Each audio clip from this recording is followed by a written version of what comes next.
Hi, this is Bedtime Stories. Hopefully you'll have watched the first part of this chapter. If you haven't, click here and it should take you back to the first part, because if you haven't listened to that, this part will make no sense. If you have, keep listening. Yeah. So, the second part of the first chapter will begin now.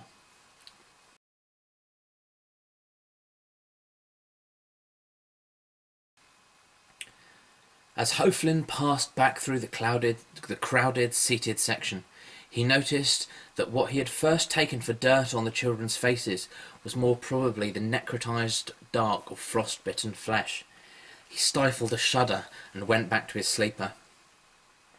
Hoflin did not have long to wait, as he lay down for no more than 20 minutes before the train had ground to a halt in a station. He knew from experience that the train tended to stop for long periods of up to half an hour at the stations, so he had plenty of time to nip off and pick up a couple of big bottles of water from one of the little stalls that could often be found selling snacks and drinks wherever people had to wait. He pulled on his thermal coat and woolly hat. He pulled the hat down over his ears and zipped up his coat right up under his chin. Judging from the children's frostbitten faces, the temperatures outside would be extreme. He estimated from the time that they were at least 4 hours train journey from the Tibetan border, but well away from the civilization of mainland China. The station's sign had three languages written on it, none of which were English. One he recognised as Chinese, one as Tibetan, and a third jagged script he'd never seen before. Hoflin came away from the window and walked along the carriage towards the door. He stepped down onto the platform and was hit not only by the cold, but by the overwhelming thinness of the air. It was dizzying, and for a moment he thought he might be sick. He lunged across the platform and found a sort of bollard to perch himself on to get his bearings. After a few moments, his breathing steadied to an uneven rhythm. He still felt a little nauseous, but the dizziness had subsided. He looked around himself to get a feel for where he was. The station seemed unusually large for its location and use. It was an open-air affair consisting of a platform of reflective white tiles, 10 metres deep and about 300 metres running parallel to the train. There was a shelter above it supported by concrete pillars, also in white, that did little to protect the area from the wind chill that breezed through the 3 open walls. At the back of the platform was a station building, slightly more covered than the platform, but not by much. Apart from the solitary bollard that Hoflin was perched on, there was not a single other place to sit in the whole station. The platform had a number of people on it, exiting the train, that Hoflin recognised instantly as the strange passengers from the seating carriage, which proved they were not Tibetan nor pilgrims visiting Tibet. Hoflin watched them hefting their luggage off the train, which mostly seemed to consist of large bottles of peanut oil and grain sacks. To the other side of the platform was a large industrial building of some kind, which at first Hoflin had not seen as unusual due to the quarry-like and treeless nature of the surrounding hills. But now as brought to Hoflin's attention, it did seem odd for there to be a mad grey factory in the centre of this wilderness.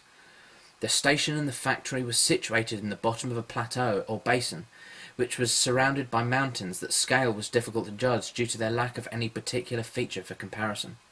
All around was greyness. Even the sun in the sky looked dull and listless. It was peculiar for both the factory and the station to be placed in this location, where there were no roads, no residential housing, no farmland, no other things at all, just a station and factory. Hoflin presumed that the factory must have been placed thusly for some unseen geographical feature of the region. Perhaps oil or some mineral were to be found under the grey dust that passed for its soil, and then later the station had been built there to supply factory workers to the location, although the passengers in this train certainly didn't look like factory workers. They looked like drug-addled felons who had stolen the clothes of pilgrims. The station was almost clear of travellers now.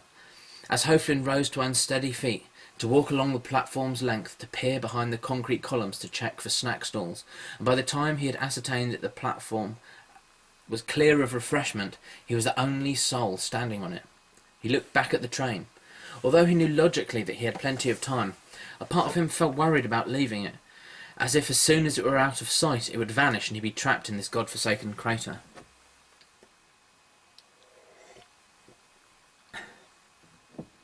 He stepped through the large doors that gaped open, allowing the frost-laced air to whistle into the cavernous hall. Hoeflin thrust his hands deep into his pockets and wished he had retrieved his gloves from the bag he had left in the cabin of the train. The building ran a quarter of the length of the platform, but was still exceptionally large for its location. Voices would have echoed around its vast space were there any voices to hear. The train passengers had all departed with surprising efficiency, so this area too was deserted. There was a small room inside the hall near the station entrance, which Hoeflin took to be a guard's post. Beyond the room were some glass doors, also open, which led onto a dusty, flat area that almost passed for a road. On this area there appeared to be a stall selling refreshments. Hoeflin honed in on this solitary salesman and trotted across the great hall and exited the main doors. As he got closer to the vendor, he saw that what he had taken to be refreshments was rather a vat of steaming broth and accompanying card bowls. The vendor looked at him with a blood-stained eye and uttered something in a guttural and rasping local dialect. Hoeflin peered into the pot to see pig's trotters floating about in it, and a noxious stench issue from the vessel, not unlike the unpleasantly sweet but charred smell of a filthy oven spattered with animal fat. The vendor gurgled again, was either clearing his throat or attempting to sell Hoeflin a card flagon of the pot's swirling, bubbling grease. Hoeflin shook his head. There was no water to be found here, perhaps none in the whole valley. Hoeflin resigned himself and turned towards the station. As he did so, to his horror, he saw that the doors to the great hall were closed and its chrome push bars were looped with a bicycle lock. He shoved at them uselessly and peered through the dirty glass at the train, which contained his luggage, passport and money. Obviously roused by the commotion, a man emerged from the guard post dressed in a dark green duvet of a coat, with brass buttons and a military-style cap. He wandered slowly towards the doors where Hoeflin was waiting. "Oh, thank God," Hoeflin breathed. The guard stopped at the doors and regarded Hoeflin. "No train," the guard said. "What?" Hoeflin balked and pointed at the train past the guard. "Train!" "No." The guard was firm. "Mayor!" "It's right there!" Hoeflin shouted and gesticulated wildly. There was a silence as the guard looked at Hoeflin blankly, broken only by the distant sound of the vendor starting his moped contraption and exiting behind the factory. The guard turned slowly and walked back towards the door to the little room. "Hey! Don't walk away from me! Hey!" Hoeflin bawled after him, but the guard didn't care and disappeared into the room, closing the door behind him. "Idiot!" Hoeflin cursed. He shook the doors again out of frustration, but there was no realistic way to get them open. Hoeflin was cold, thirsty, and possibly entering the first stages of acute altitude sickness. He booted at the door a few times, and then watched with a creeping sense of dread as the train slowly pulled out of the station. Okay, that's the end of the first chapter. I hope you enjoyed it.